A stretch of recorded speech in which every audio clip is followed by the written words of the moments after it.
அதிபர் டொனால்டு டிரம்பின் குடியேற்ற கொள்கையின் ஒரு பகுதியாக அமெரிக்காவில் சட்டவிரோதமாக குடியேறிய இந்தியர்களை அமெரிக்க ராணுவ விமானம் மூலம் வெளியேற்றியதாக தகவல் வெளியாகியுள்ளது. C-17 விமானம் டெக்சாஸின் சான் அன்டோனியாவில் இருந்து செவ்வாய்க்கிழமை அதிகாலை சுமார் 3 மணியளவில் புறப்பட்டதாகவும் கூறப்படுகிறது. முதற்கட்டமாக 18,000 பேரை வெளியேற்ற அமெரிக்கா முடிவு செய்த நிலையில் 205 பேரை ராணுவ விமானம் மூலமாக இந்தியா அனுப்ப திட்டமிட்டுள்ளது. ஆனால் அந்த விமானம் குறைந்தது 24 மணி நேரம் இந்தியாவிற்குள் வராது என அதிகாரிகள் தெரிவித்துள்ளனர்.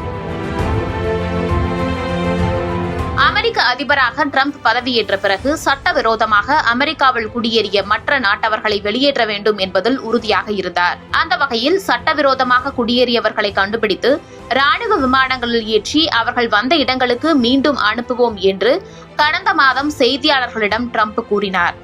இந்தியா இதற்கு ஒத்துழைக்கும் என்று தான் எதிர்பார்ப்பதாக டிரம்ப் கூறியிருந்தார். அமெரிக்காவில் சட்டவிரோதமாக குடியேறிய இந்தியர்களை திரும்ப பெறுவதில் மோடி சரியான முடிவை எடுப்பார் என்றும் அவர் கூறினார். இதனை அடுத்து சட்டவிரோதமாக அமெரிக்காவில் உள்ள சுமார் 18,000 இந்தியர்களை அடையாளம் கண்டுள்ளனர்.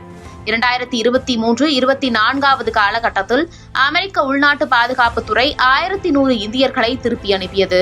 சட்டவிரோதமாக அமெரிக்காவிற்குள் நுழைய முயற்சிக்கும் இந்தியர்களின் எண்ணிக்கை அதிகரித்து வருவதாகவும் 2023-24ஆம் ஆண்டில் 90,415 இந்தியர்கள் அனுமதியின்றி அமெரிக்காவிற்குள் நுழைய முயற்சித்துள்ளனர் எனவும் அமெரிக்க அதிகாரிகள் புள்ளி விவரங்களை கூறுகின்றனர்.